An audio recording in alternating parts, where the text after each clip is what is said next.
having a great co-founder who is complementary in many ways, but most importantly, you share a very high level of trust is extremely important. So I've known Samir now for 30 years, longer than I've known my wife, who I've known for 28 years. When we were graduating in our slam book, I had written, the next time I work with you again, I'll lose my job. And he had written saying, the next time we work together, I'll make sure that you quit your job.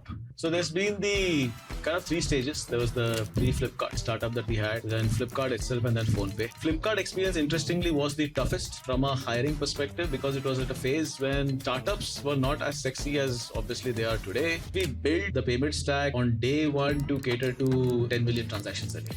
Because anyway, in payments, if we don't get to a number like that, there was no reason to exist. You can't be a consumer payments play in India trying to do less than that. But that's largely the principle that we operated in many ways for a lot of the stacks at PhonePe, to say that build for future scale, be future provision. Fortunately or unfortunately, startups raise money very fast. When you raise money and a VC comes in, the VC also says that, you know what, build it out like this, hire this team. Nothing wrong in that. But it kind of reduces these opportunities of learning from chaos.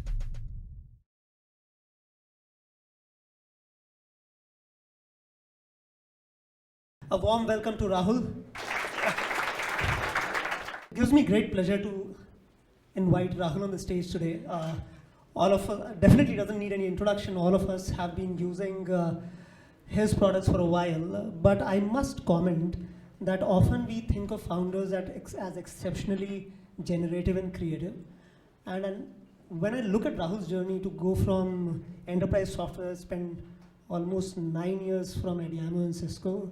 That was a long journey, and then the explosive period at Flipkart, and then PhonePe, right? You go from enterprise to creating something at India scale, and then literally at planet scale with PhonePe, with almost 650 million, close to 700 million users, and like literally hundreds of millions of transactions happening on a daily basis. So this is kind of amazing, and I just look at this journey in wonder, right?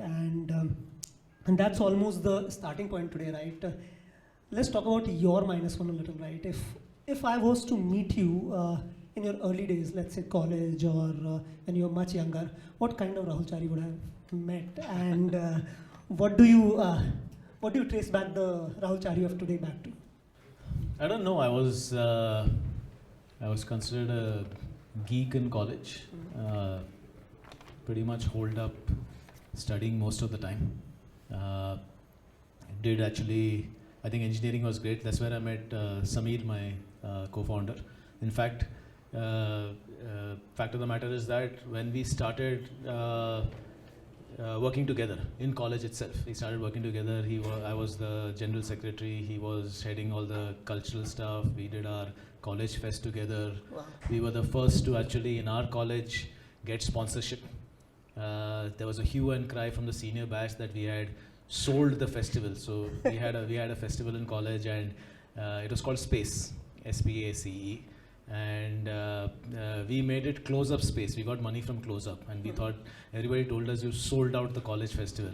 But that was our first time working together. It was a lot of fun.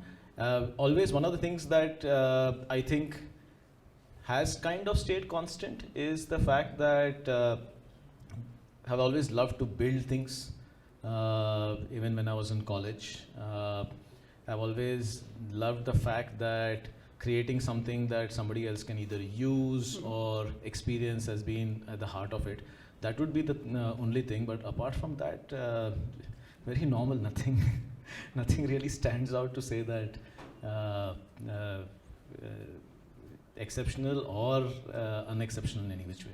I often tell people that all the good things in life come from compounding, right? Whether it's relationships, whether it's actually building a startup, whether it's friendship. So you and Samir met at college, and that journey of, 26 to longer? 30 years. 30 years. 30 years. I've known Samir now for 30 years. 30 years. 1995, yeah.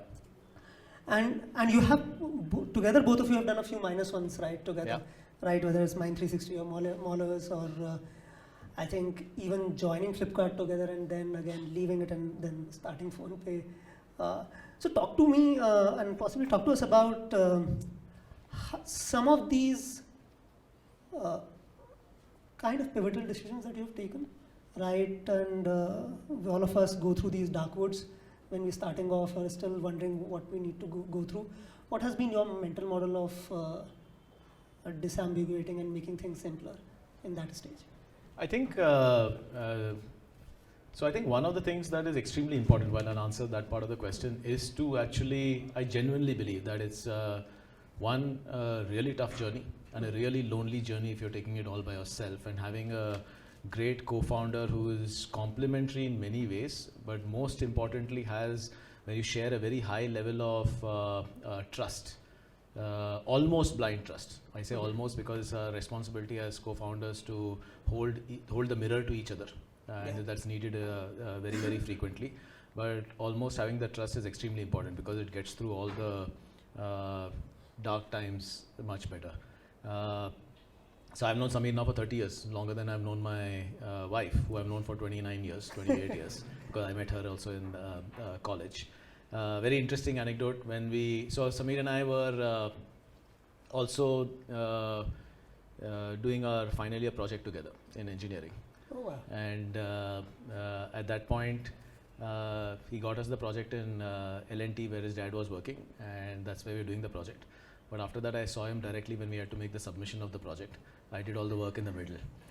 So when we were graduating in our slam book, I had written that the next time I work with you again, I'll lose my job.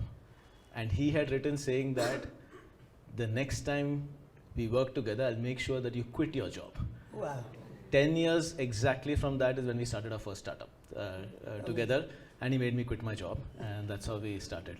But one, I think we are extremely complementary, but over time, because of the time that we spent with each other, we've also become fairly interchangeable in our roles. Mm-hmm. And that becomes extremely important because I think just by what you hold as responsibilities, when you divide and are trying to conquer, each of us goes through our own difficult periods at different times.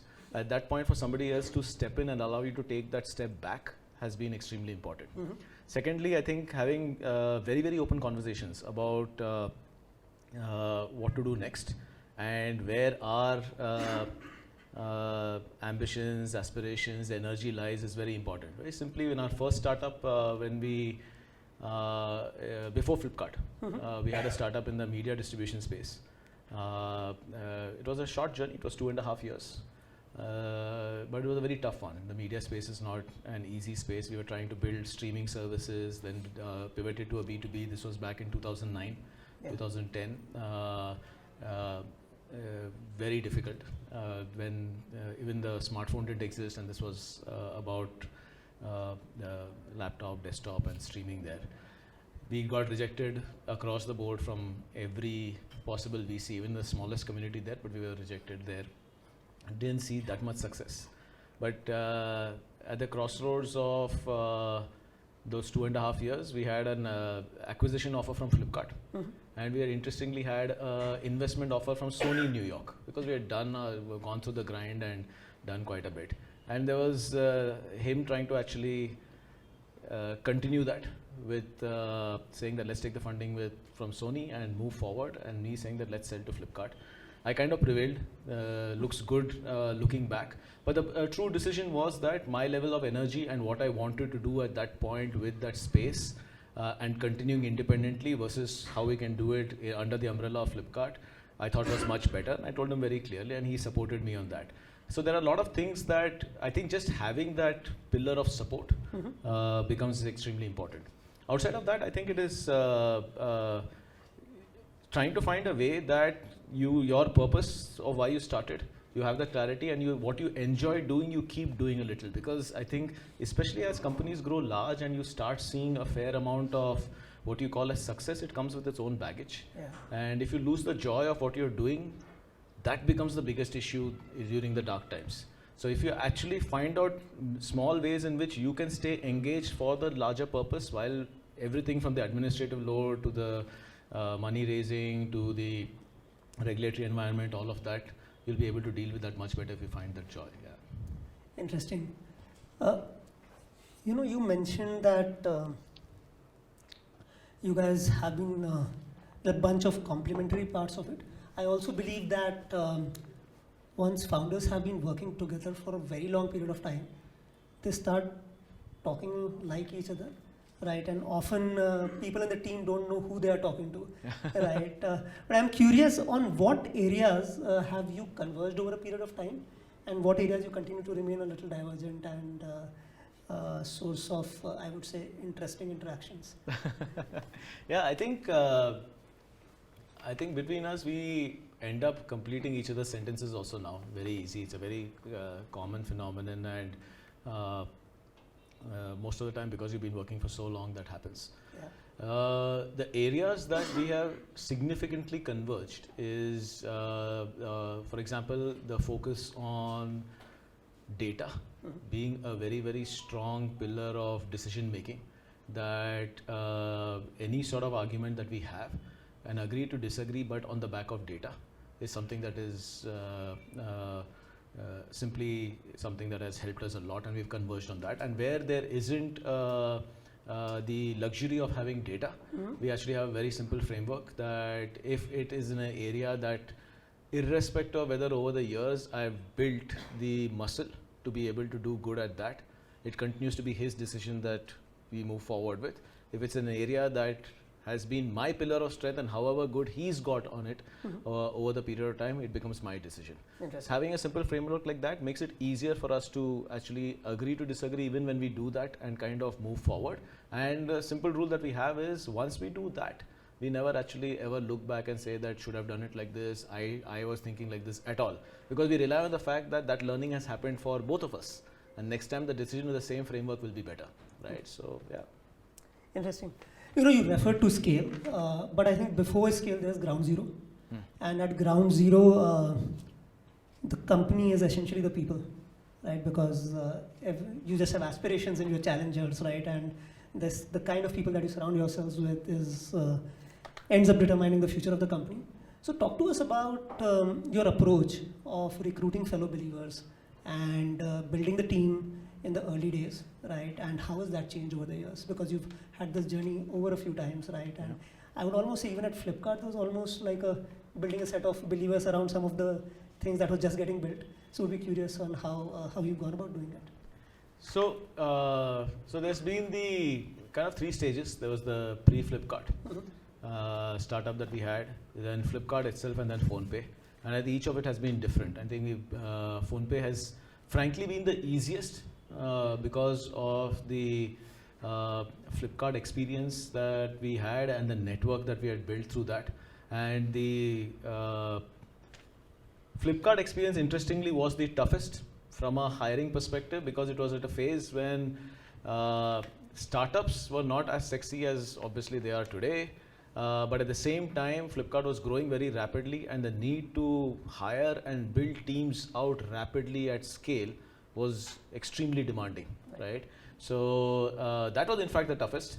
And the first startup was very different. It was actually anybody who would work with us. So, very interestingly, I think a good decision that we made was we had moved back from the US and we were looking for office space.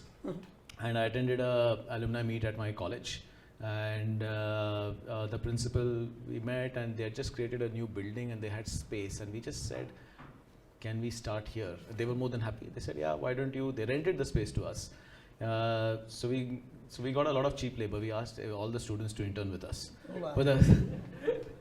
And no, but it's amazing. It's many of them joined us, obviously. All of them joined us to Flipkart. Many of them continue to actually work with us through PhonePe.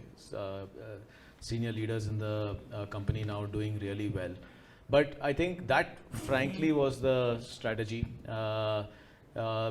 Choice was very, very interesting. Some of the people that we invested in significantly was where the hunger was strong. So one of the folks who's there with me at PhonePe also, he had an offer from IBM. Really wanted to work with us as a startup. This was back in 2009-10, graduating from college at that point. I didn't know this, I didn't encourage this behavior, but he basically did not tell his parents that he is not joining IBM. I really didn't care doing any background check or anything at that particular point. So for the year, he was working with us, telling his parents that he's working at IBM. Amazing. Now, and he was phenomenal talent. The hunger was genuine about learning and building stuff out. I have another person who I've spoken to their parents to convince them about the fact that why, if their son does not join Infosys, it's not the end of the world, that we'd still do good by them. So that phase was very different, right? And it was literally a beg, borrow and steal to try to build a team to build something out back in 2009, 2010. Flipkart was interesting, a lot of mistakes. I think we built talent through money a lot and learned the hard way that's not the best way to build talent. But what we did really, really well is have a very good sense of who are missionaries and how to actually reward missionaries. The best way to actually reward missionaries is to actually put significant amount of accountability on them well ahead of their years or experience or their demonstrated capability. So that worked really well. I think that became, I think inherently Flipkart was that, where they just didn't throw you into the deep end, they threw you into the deep end with a certain amount of conviction that you would be able to swim, float and survive. And that sense, that building that sort of sense of who's showing that potential to be able to actually survive at the deep end and selecting that. Because if you do that blindly, that's also a problem, right? PhonePe, frankly, was the easiest. I think a lot of the people who had worked with us through the last two journeys, in fact, in a way, we used to call it the Ghar Vapsi program because people who had worked with us, some of the best talent in PhonePe today, who had worked at Flipkart, had quit and gone to other companies, we just brought them back into PhonePe. When Binny acquired PhonePe very early also was one of the thinking that he wanted to use that to bring everybody back to Flipkart. Kind of a recursive model at play. One of the things though was all early talent at PhonePe very simply was single degree of separation or one degree away from this thing. So somebody that I have already directly worked with, or somebody who has worked with somebody that I've directly worked with. That was the simple philosophy for the first 100 plus people. The other thing was everybody that I brought in who I know I have worked with and had confidence in. We did get into a point at which we had an interview process, but without that in the early days we used to say that if somebody came in, you had to get in two people that you have worked with, that whose success is completely your responsibility, and you get a complete pass on this interview, and interviews are 50-50 anyway, right? So don't do an interview, get somebody in, but you take responsibility for making sure that they deliver and are successful in the organization, happy in the organization. That worked really well. Some of the really good talent who I had not worked with, now I know them very well, were people that they worked with who we knew. So that's the first 100-150 core group that we built at PhonePe, which continues today to be the torchbearers. Amazing. You know, often we talk about the mistakes and the near-death experiences being great teachers. But I also personally believe that chaos and success are better teachers, right? But often the role is not acknowledged as much as it should be, right? And you know, before PhonePe there was Flipkart, right, which in some sense was a lot of chaos and also a lot of success, right? Maybe talk to us about a couple of instances that were kind of instrumental in the way you decided to architect PhonePe, the org, right, and the ways of possibly the rituals and the ways of working in there.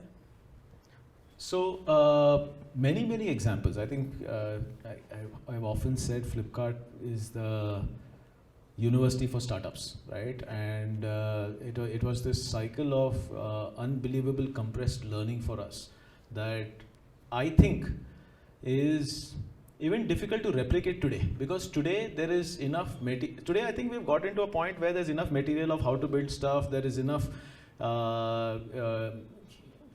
fortunately or unfortunately, startups raise money very fast. When you raise money and a VC comes in, the VC also says that, you know what, build it out like this, hire this team. So we become a little bit more of cookie cutter or prescribed model, nothing wrong in that. but it kind of reduces these opportunities of learning from chaos. And I think Flipkart, we are lucky to be in that period, to be in the startup that was the largest, scaling the fastest, therefore had the highest chaos, and we could learn. One of the most obvious one was the first Big Billion Day in 2014. We had a cyber sale in 2013, which went really well, but it was nowhere close to what Sachin and Binny wanted to pull off with the Big Billion Day. And so we were specifically trying to actually do these crazy sales. We had offers called inventory-based offers, where I still remember there were first 10 printers at 1 rupee, right? Selling printers at 1 rupee. TVs also going on. TVs also. First 5 TVs, 1 rupee. It was a replication of the Singles Day model from China and all. I tell people that we were worried about payments, and we spoke to the payment gateways. The reason I talk about payments is because that's one of the reasons why we even started PhonePe. And all the banks told us that don't worry, we do Tatkal booking. You guys can't be bigger than Tatkal booking. And we also assumed that we can't be bigger than Tatkal booking. So, and how wrong were you? way off. I think people are okay not taking a train, but they don't want to lose the 1 rupee 100%. TV. So the herding effect that we created on our checkout system, and that what we translated onto the payment gateways. So the sale opened at 8 a.m. So we started, in fact, a little bit of this 12 midnight, opening it for the select crowd. All of that was a strategy to, it's not a marketing strategy. It started as next year being a staggering strategy to make sure that we don't bring down the system. So 8 a.m. we opened. By 8:15, Axis Bank, SBI, Citi, all the payment gateways were down. Not just we were down, then we had transactions that succeeded, ultimately failed, transactions that failed, ultimately succeeded. We, in infinite knowledge, said that it's okay. We will take these orders and we will do COD, or we'll process payments later. Basically, it was chaos. So one of the and I think from there we analyzed a bunch of things. It analyzed how to be prepared for these events, etc. We analyzed architecture, even tech architectures, what to do.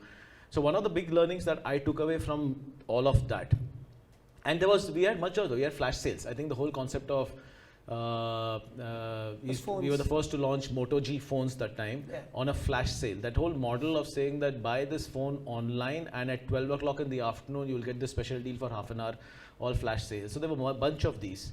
And there was a phase in Flipkart where we were always in tech debt hell, right? And we were playing catch up. And that is never a good place to be in, because you're left with this thing about catering to business while trying to solve the system, and you never are able to take out the time to do that right, and you keep patching and band-aiding the system. So one of the things that at PhonePe that was principally our rule between me, Shantanu, who's the chief architect, is to never be behind the business curve from a tech capability. So we had the luxury of amazing talent that we could assemble, but we built the payment stack on day one to cater to 10 million transactions a day. Wow. Because anyway in payments, if we don't get to a number like that, there was no reason to exist. You can't be a consumer payments play in India trying to do less than that, right? So given that, invest in that. We took 9 months to actually build out the payment stack. So it's unheard of. In a startup world, you want to actually build, measure, learn fast, be scrappy, launch. We didn't do that. We took our time and built it, had the luxury to do it, to be fair. But that's largely the principle that we've operated in many ways for a lot of the stacks at PhonePe, to say that build for future scale, be future provisioned, try not to get into tech debt hell. That is one. From an org perspective, and the reason we started also was because of payments not working in India, COD being a very large problem, cash on delivery, greatest innovation, but has the highest level of pain to be able to run as operations. So that is a separate reason of why we started. From an org perspective, I think, like I said, huge amount of learnings in trying to invest in the right people from a missionary perspective. But the other one also was, we went through all sorts of experiments at Flipkart in terms of org design, specifically in tech. So this whole SD 1, 2, 3, 4, 5, SD 1992, 93 is all a Flipkart creation. And I take a lot of blame for that also. At one point, we had SD 1, 2 and 3, and we had this extremely complicated calibration process every year. It was like electing the Pope. We all used to get into a room. We all used to discuss everybody. We had this competency matrix. It was sheer waste of time. And we still wanted to hold a bar. We wouldn't promote an SD2 to SD3. So we created a SD 2.5. That was the lowest point of my career as a technology manager. I had this very strong allergic reaction to titles, and so we had only software engineer and we had architect. We had a functional definition to the role, and we have no hierarchical definition. Even today we don't have. We succumbed a little. We introduced a staff engineer. They caught me on a weak movement and somehow rolled that out. But it's software engineer, architect. There's engineering manager and head of engineering. There is no director. There is no VP. We're trying to get away from this labeling that actually creates a hierarchy and creates this artificial pressure for people to grow as well as managers to promote. And I think we pay the price in terms of sometimes talent not wanting to stay because they can't measure their own growth. But net, I believe if measuring of growth is through what you have delivered for the organization, what you have built, and what's the IP that you have built and your capabilities, I think that's the best talent you want anyway retaining in the company. And I think we've been fairly successful in that. So that's another one. But yeah, a lot of these things. Amazing. I think when you were talking, it almost felt like you were trying to reverse the second law of thermodynamics. You're trying to reduce entropy out there. And I genuinely believe that great people, titles and compensation is one part of it, but most of the satisfaction is the kind of impact and the quality of work that they're doing, because that's like daily feedback and that's what they take home on a daily basis. But it is a lot of hard work to get there, right? And while you were saying, I was just saying and narrating this, I was just wondering, what are the daily rituals that, let's say if I was to shadow you on your day, right, or if you were to shadow your managers, right? How does that look like, and how much of that has been discovery and how much of that has been deliberate? I think it's a good combination of fairly deliberate, having a certain amount of framework and scaffolding that exists. For example, in the way I run the org, I have the architect or the IC org completely parallel. From the architect org is leadership and is parallel to the head of engineering org. Sure. And they grow all the way to the top in terms of compensation very clearly. Titles are anyway flat. And I have I have staff that we call it is not based on any sort of title, etc. My staff is a head of engineering staff and an architect staff. It's based on whether having that staff and having a regular connect with the staff gives me enough coverage across everything that we're doing in the org. So it really doesn't matter whether somebody is engineering manager, somebody is a head of engineering, somebody is an architect, or somebody is an engineer. They're part of my staff. If that is the person that is leading an effort, that gives me complete coverage. And staying connected like that gives me the connect to make sure that I'm at least on top of decision making, strategy, etc. for all parts of the org. Sure. What it does beautifully is also it further cements the fact that hierarchy is not how we run. Sure. It is about what you own and what is that you're delivering for the org. So it creates a good self-fulfilling prophecy of trying to actually take on ownership and accountability of good meaty parts of the org on the back of your performance, so that you are actually part of these conversations. Second is we have a very in those groups we don't just discuss tech. I discuss the entire P&L. We are very transparent as a org from a data perspective. Like we actually share our board decks as is up until now, because until then we used to share our board decks with all the data, with the P&L right down to the burn, everything, including everything as what is the total employee cost, all of it, so that people understand what is the gross margin, what is the contribution margin, what is EBITDA, what is PAT, to the best possible manner, because I think, and we have data transparency on how categories are doing. People working on recharge can look at how daily gold is doing. People looking at in bill payment can look at how insurance is doing. It doesn't matter. There are no boundaries to data access. That creates a much higher level of engagement and problem solving and innovation. Yeah. There are many things that come out of that. So those are the kind of things that become scaffolding, that are more, because we can put up in our values transparency.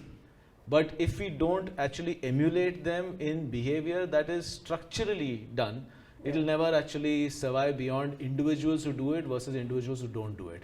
So I think that's the structural scaffolding that happens. For me personally now, I think it's, I genuinely believe I used to be much more connected to the org till a particular size in terms of, I used to walk the floor more, talk to a lot of people, etc. I'm CTO, but I genuinely think that I do less of technology now. I do product, compliance, business, finance. I do what it takes on a daily basis as we are growing, and between founders, it's divide and conquer. I look at new business lines. I'm deeply involved with lending, etc. So I have a significant amount of context switching. So what I do well is purely from a CTO hat. I look at for the year, what is it that I can future provision the org for the next year? Because taking in anything else as critical path goals or working with teams, I've tried in the past and I kind of either slow them down or I don't do justice to it. So I take a year view, what is 2025 going to look like from a CTO hat, and what is it that I should be investing in it first personally and then as the org, so that 2026 or 2027 this will bring value to the org. So I take that particular view. And through that, I get connected to different set of folks. So for obvious reasons, this year is on leverage of AI, whether that is on the productivity side of things, that is on the consumer experience side of things, that is on setting up infrastructure, experimenting, because we have a large on-prem infrastructure. How does the hybrid structure work? So bunch of goals around that. So there's a core team created around that, new set of individuals I work with. So I stay connected like that. So yeah. Interesting. I am, since you mentioned, I'm just curious on what is it that you are doing and building, and what are you hacking around, just in case you get any free time? Yeah. No, actually, and this one, vibe coding, I do experiment a lot only because I've never ever in my life felt so out of touch. So far, actually, it's been fairly easy. I mean, so my technical strength is large-scale distributed systems, and programming languages have changed, but the principles of building those haven't changed. They haven't even changed now. But the paradigm of software development is changing significantly. Yeah. The leverage that AI is providing to build end products has changed the methodology of experimenting with products. So there is an opportunity to completely change the build, measure, learn cycle. So I think one is just to get a sense and a confidence about whether this can work, to what extent. I've been experimenting quite a bit. Outside of that, I think what we've done well this year is based on that focused, not so there's a lot of pressure to try and see whether we can deliver value pretty fast from this, right? There'll be companies that announce 50%, 40% increase in productivity. There are companies that are announcing a significant amount of change in revenue through some things. There's a fair amount of pressure to get output oriented on this fast. Did a bunch of research, realized that when you go a little deeper, most of it is not sustainable value that has yet been created. Yeah. So we took a input oriented approach, focused on saying that let's look at what we need to enable for the org. Let's enable that for the org from two aspects. One is on the engineering side, specifically on the technology side. We looked at the entire SDLC process. For the first time, we tried to actually quantify, like almost value stream mapping in supply chain. Tried to actually put in the metrics and quantify what are the parts of the SDLC process that are broken in terms of time taken, like merge requests in a very large organization with large number of engineers is a huge problem. Yeah. Time taken, that's one of them. Testing is another huge problem. So trying to map those. then say that let's solve those and enable the org with that, and let's not try to measure impact. Let's then start doing just what we have, the baseline metrics, and output will emerge. Let's first evangelize and get more of the org to do it. Same thing on the non-tech part of the org. How can we actually transform operations? How can we actually move towards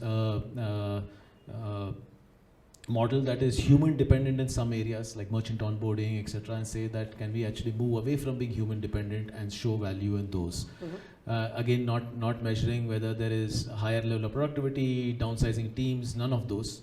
Trying to just simply say that let's enable as much of the org. And the third one is to say that let's build infrastructure out, both on the hypervisor as well as on-prem, and build the right layer. So creating like we have a ML platform, trying to also create a Gen AI gateway so that we can actually plug in different models, whether they are on the hypervisor on Azure or they are run on our infrastructure, apply certain gating rules in terms of data protection, etc.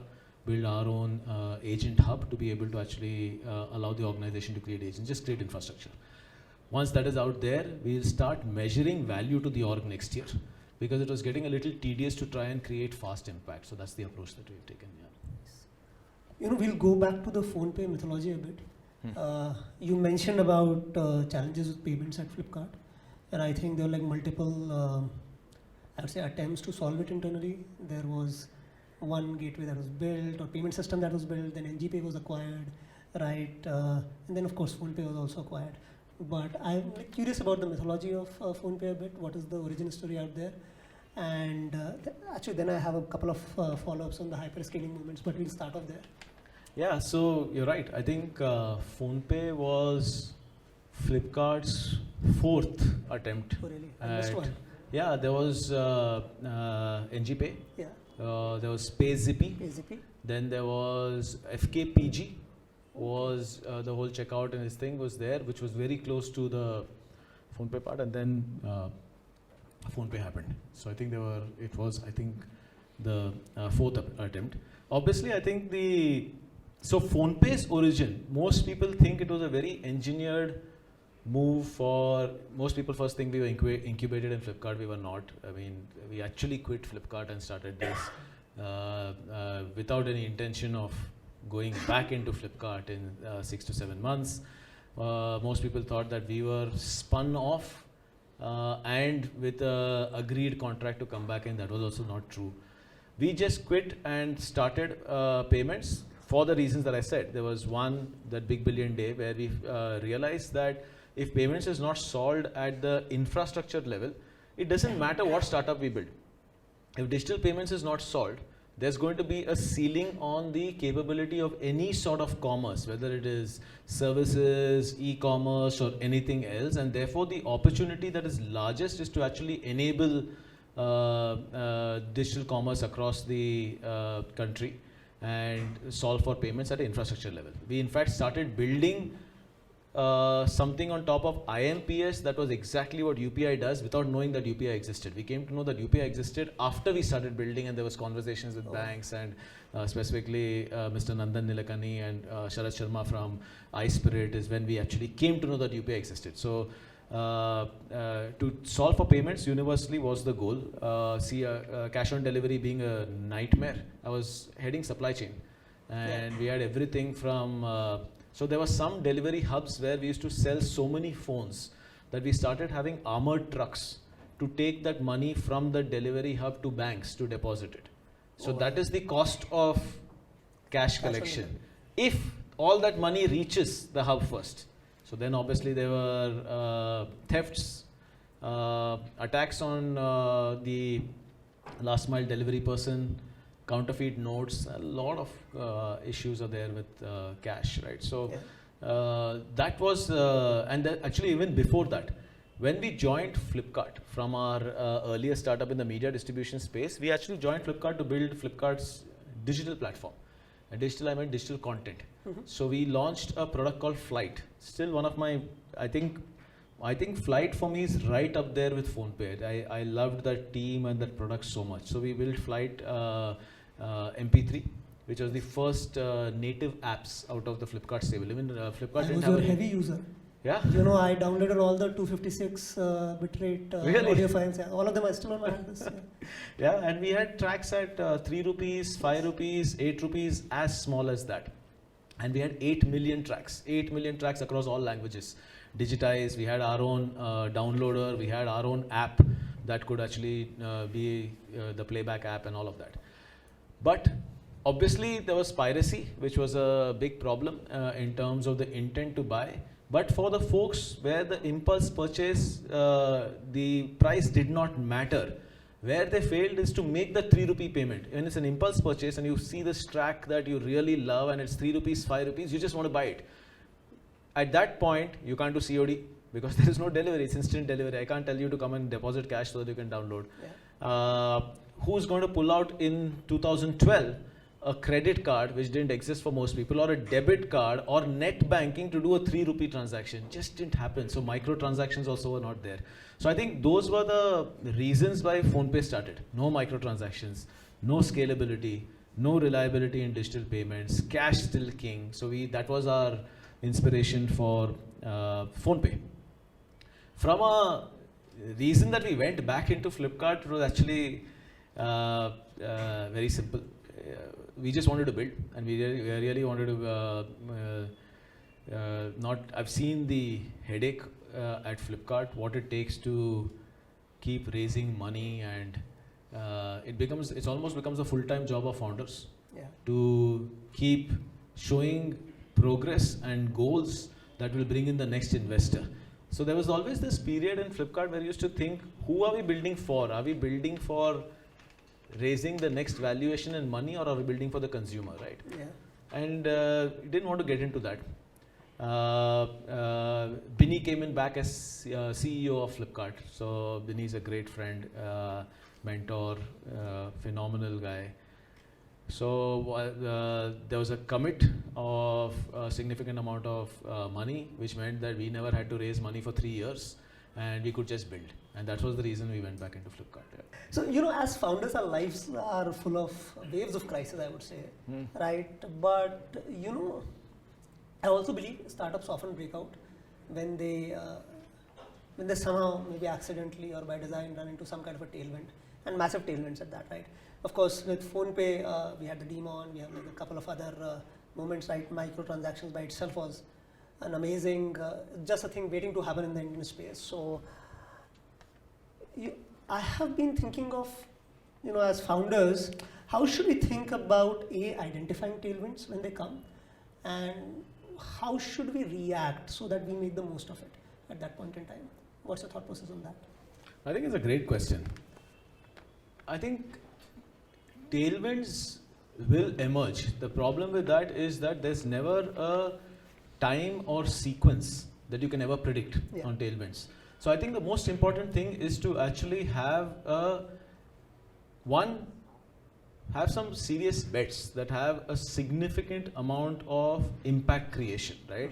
And 2 is to have a conviction to actually run with that for a certain period of time. If you have those 2, then there will be opportunistic as well as sustainable tailwinds that will emerge through that journey. For the simple reason is that if you're solving a problem that is not necessarily about scale, significant impact could be in a highly verticalized space, or it could be in an as broad space as payments. But the very fact that you have a problem that you're solving for that has significant impact and purpose that you're delivering for, it's almost natural that there will be a tailwind that emerges. The tailwind could be in forms of sustainable policy change that can happen. The tailwind could be in the form of something that is highly tactical, or potentially a trend of investment that comes in from VCs, etc., whatever. So I think those will happen. But identifying an opportunity that definitely is, many times I talk about companies that are not really solving a problem but just delivering a feature. That is not a company. You're building a feature. Right. If you're building a company, it has to be something that you're solving a problem that has high impact, and the way you do it will be multifold. It will keep changing. So if you've figured out something like that, I think tailwinds will come in. You just have to have the conviction to run with that for 4 or 5 years. Nothing happens in a year, nothing happens in 2 years. And in a 5-year time frame, I believe at least one tailwind emerges. And then at that point, identifying it becomes very, very important. The other part is to actually keep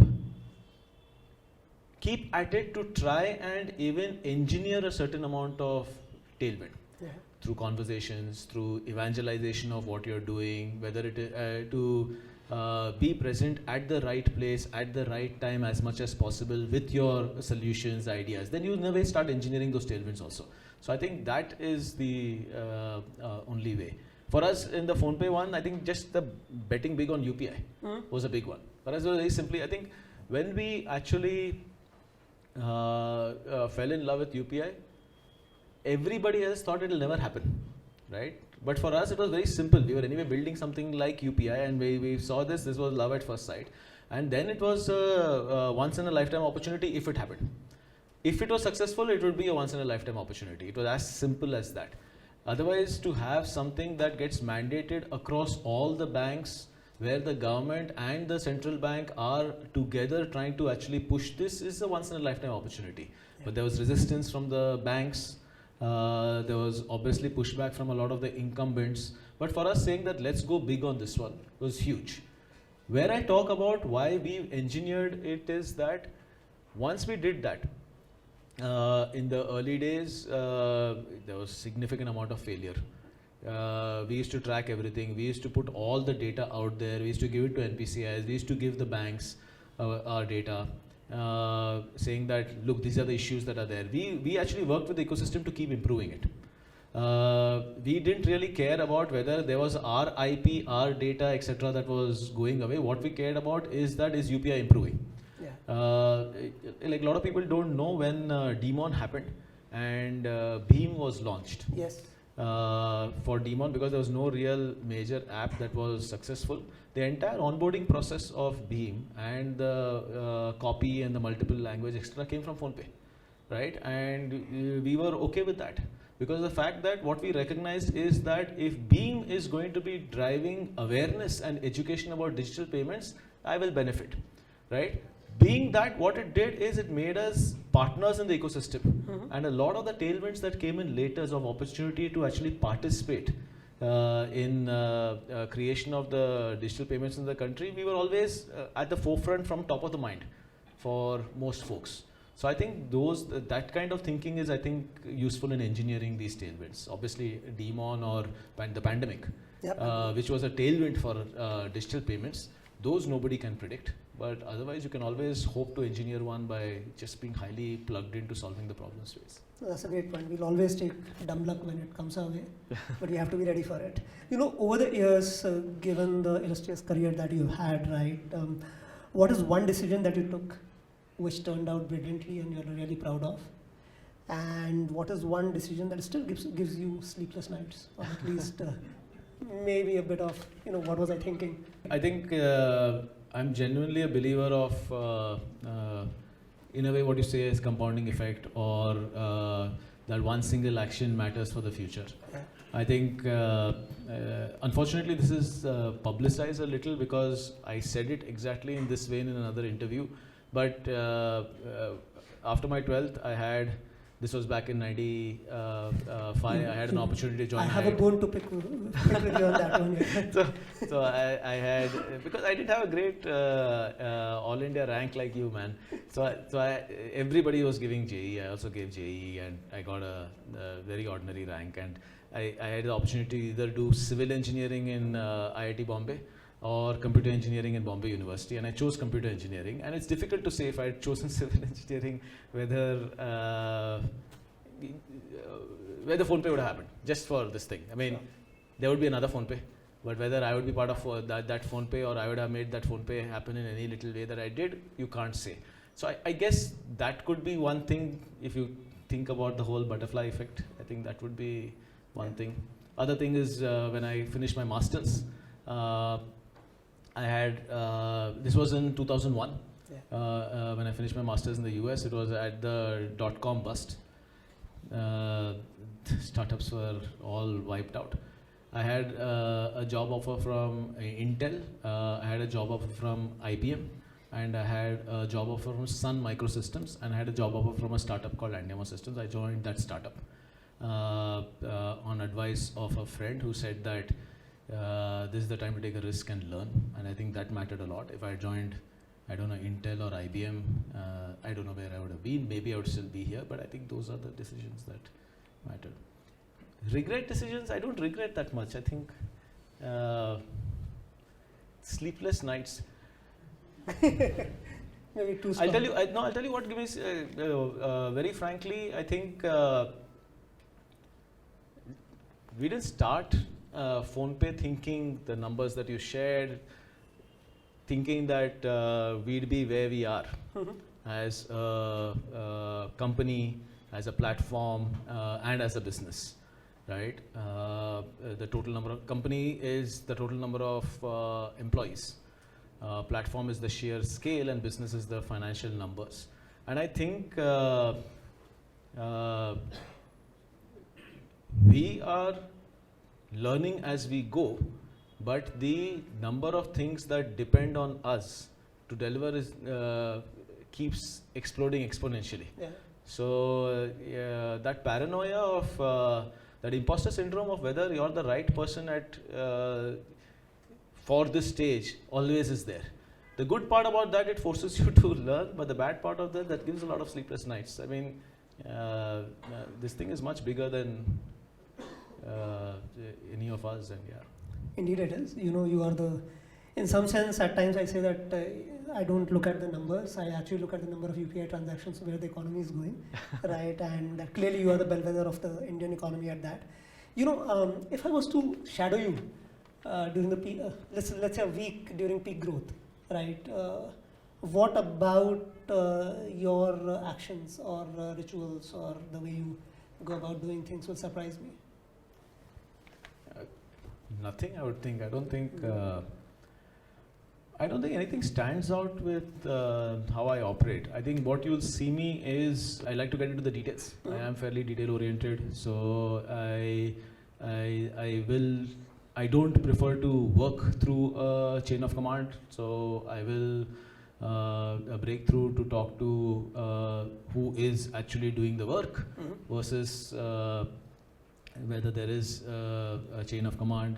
I prefer to be very I hate the faceless organization. I don't like people talking ये tech पे है, product ने ऐसे बोला, operations was responsible for doing this. You'll see me call that out. Say, is there a name? Who in tech? Who in product? We are designed in a way that you can take names, because once you become that organization that is talking about one function versus the other versus a person, then you've lost that whole plot of holding each other accountable. So you'll see me very continuously calling that out. Who's the person? What are they doing? It's not an escalation. Tell me who it is. Let's talk.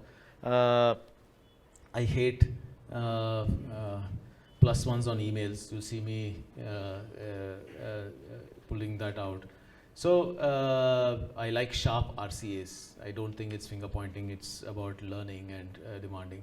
So I think it's just certain level of detail orientation, breaking the clutter, and trying to keep trying to keep the human connection in the org going in whatever we're doing. I think that would be the only thing that probably is a little different for our scale of an organization. It's also because I worry that if that goes away, then the essence of why we got here also is gone. So yeah.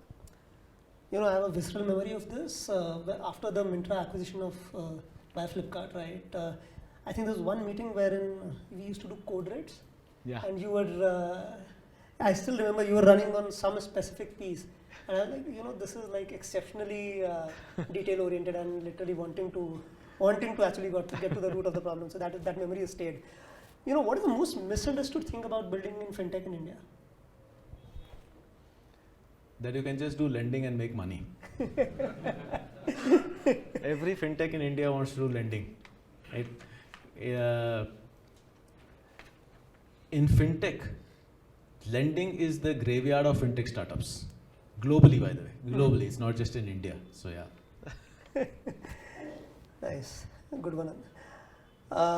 What do you like to read, and what would your one book recommendation to this group would be? So I love science fiction. I love reading science fiction, and I I don't say love, I like reading books that get recommended on entrepreneurship. So one of the books that I love on the entrepreneur side is a very well-known book. It's not something that I'm pretty sure people don't know. It's The Hard Things About Hard Things. I love that book because it's very simple language and it is highly based on anecdotal evidence. Easy to read because I don't get management jargon or management talk versus this thing. I love that book. Science fiction is my favorite read. I never get his name right. Cixin Liu. It's the Cixin Liu. Yeah, the three-body problem and the trilogy is one of my favorite books on that front. Andy Weir, I love. I'm looking forward to the movie on Project Hail Mary. That was this is the author of Martian. It's a much more popular movie than the book, I believe. But you know what? With this, I'll turn it to the audience for audience questions. So my question is that in today's time, right, with a lot of these new Gen AI technologies and stuff that are coming up, there's many companies that are coming up that are doing the exact same thing, right? So what is a competitive moat for new companies trying to come into a space that would be for them? In the Gen AI space? Just in general, because I mean software technologies. So and my answer is a little bit, not little bit. It's very much pre-Gen AI. I frankly am not the expert to answer on whether Gen AI is going to challenge this, change it, and how to differentiate on Gen AI. I totally agree. I think there are too many people trying to solve the same problem. For me, I think I've been a firm believer that anyway with open source, with the public cloud, the barrier to build using technology and to create a moat functionally using technology has shrunk significantly. Gen AI has only accelerated that. So I always believe that true moat comes in from scale and performance, to be able to do something at a significant amount of scale, but to have the same level of performance that you would have at 100th of the scale or even better than that is the true moat. Because what most people don't appreciate in software engineering is it's very easy to actually build out a functionality. But to keep improving it incrementally at a very significant level of scale is actually the more complex part of it. It's not sexy, but I always tell that a 0.1% success rate improvement in payments can deliver significantly higher fiscal value to the company than building any new feature. So for me, it's generally, but I'm biased. I'm a distributed systems guy, so I'm biased. So for me, scale and performance continue to be the moat, whereas functionality continues to be completely commoditized, and even more so in the Gen AI type. You mentioned trust and referenceability, both available in your co-founder as well as later in PhonePe when you were scaling and everything. But what about the time when you were scaling the first time, when you didn't have referenceability? On what sort of guidance would you have, when people are looking for co-founders, or you're making an investment on how the dynamic should be between the co-founders? Because trust is something that gets built over time of sorts. Getting into this marriage as co-founders in a company to discover trust is a very, very tricky thing. It's always better to actually work with somebody that you have known in a personal/professional capacity before you become co-founders, than to try and discover that as that forcing function to try and find a founder and then get to know them through the entrepreneurial journey is a very, very tough one. It's a 50-50, and you have to go in with the view that it's a 50-50. It's better, it's very simple, known devil better than the unknown. So anybody that you have known in a personal/professional capacity that you are able to identify complementary skills on, I think that is very important, and the comfort to call them out. I think those are the two things. Both of them is very difficult to do without having known them before. So if you work with somebody and if you choose somebody and start working with them as the founder, almost like a hiring process between the 2-3 of y'all, and then you figure out that the complementary skills don't exist, or you're unable to actually call each other out freely, that's a problem. So I think the criteria is those two. is the sum of parts the whole from a capability perspective, and is the comfort level there to actually hold the mirror to each other? I had this question. Finance in India is a very compliance heavy space, and it's like kind of regulated. So how can startups navigate the compliance space, especially when the startups don't have exact product and everything figured out, and they're in the middle of building everything? Look, most of the time, the regulator will not come after you when you're small or emerging. The very nature of regulation is that it comes, if regulation starts preceding innovation, innovation will not happen, right? So innovation will happen, and then regulation will come in at the point that that innovation is impactful enough, and they have to actually then check whether that positive impact has any negative biases to it or not. So two things that typically I tell folks is, if there is a white space that you are looking at, which is, or a gray space, which means effectively you've read the rules and there is something in the rules that is a technicality that you can exploit, don't do that. Because that is never that will never have a good ending, because it will get plugged at the point that you are at a particular level of scale. What you should do is, within the rules, if there is an opportunity that you're seeing that has not been solved for, start solving it. Before you scale very large, start having conversations with the regulator. I think the regulators in India gotten to the point that they're highly communicative. Yeah. Writing white papers, sending them white papers, etc. They love that. So I think engaging in a manner through different channels. For example, RBI has what is called as RBI Innovation Hub right here in HSR layout. Right? And they organize FinTech meetups. And they love if founders bring in stuff that they are working on to showcase, ask questions, all of it. I think many times what we realize is people think that if I share too much, will they come after me? Like, if they have to come after you, they'll come after you. It will get worse when you are actually raised a lot of money and scaled, and then they come after you. So actually, to be more transparent with them from early on and engage with them, it will actually pave the right path. You might have to navigate it a little, but it will pave the right path. I remember you were talking about the flash sale, and you used to follow a Lego structure for the website and all, and the final solution to get rid of all the crashes was just to put a simple static page. I remember that phase, right? So while in a lot of cases we try to build solutions, which are quite complicated, right? I want to maybe want you to point out certain, maybe examples where the power of simplicity really came out, strongly. And because many of us here are like early stage founders or something, and I'm kind of following this Airbnb philosophy where do things that don't scale, right? Trying to get to the first 500 customers and all. Just want to take your thought on, like you said, okay, you took 9 months to build the PhonePe systems, and then many of the founders wouldn't have that kind of a leverage or a flexibility, right? So how should we go about balancing the two?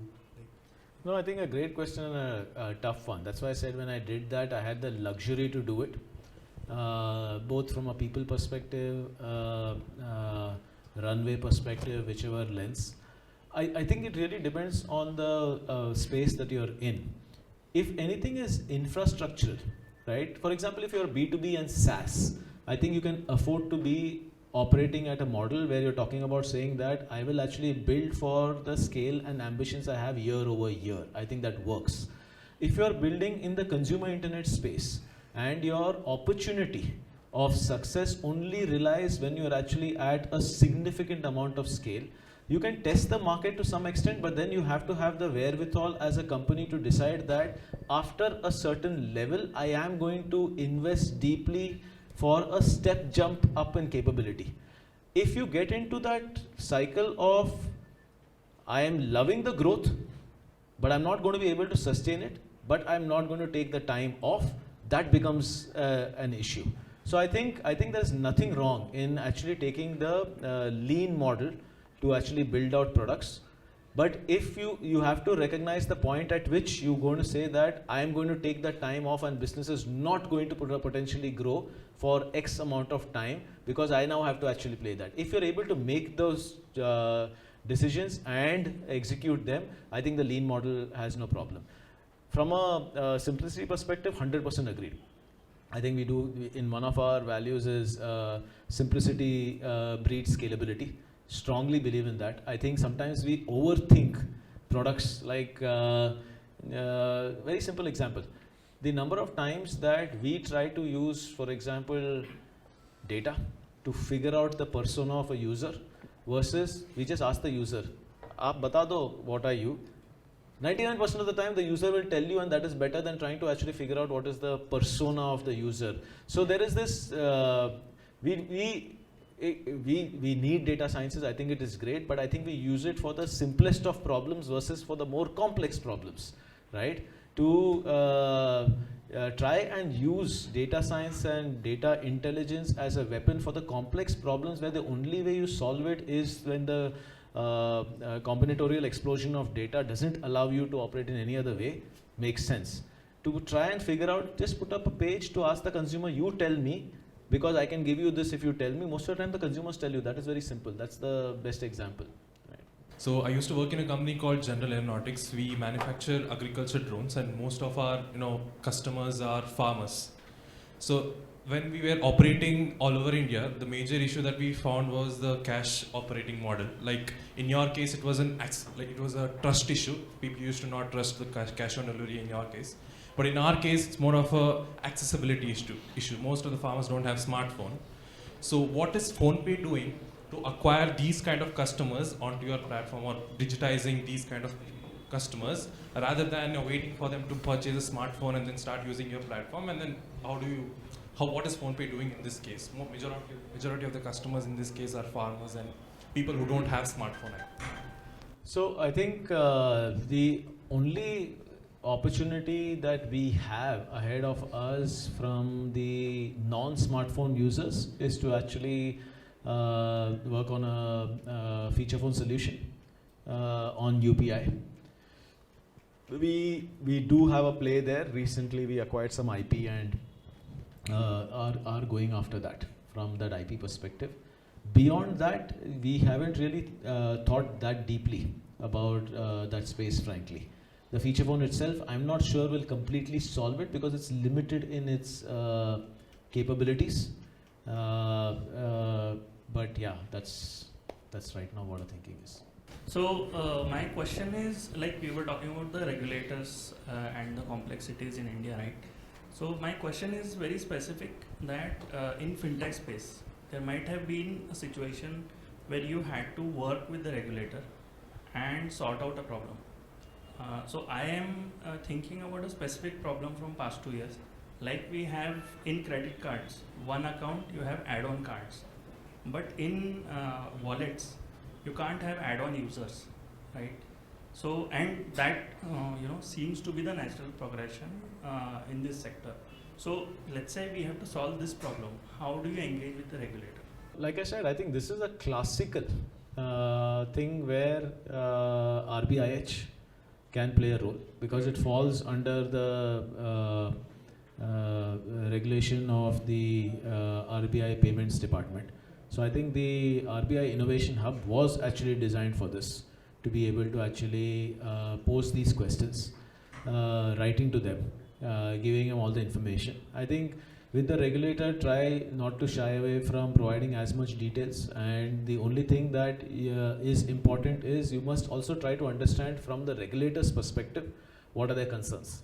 For example, if you're talking about add-on wallet, I'm assuming that is the prepaid instrument that you're talking about, like this thing. That is an individual KYC based wallet. So when you're creating an add-on, what will be the KYC norms? Who will do that KYC, etc. Become the thing. So the more you can actually think from the regulator's perspective and look at what potentially they will have as problems and suggest the right solutions, if you can detail that out, I think the RBIH is the right one in this particular case. Yeah. Thanks, Rahul. I do this thing wherein these days I ask one of the models to share what should be the topic or what should be the title for this talk, right?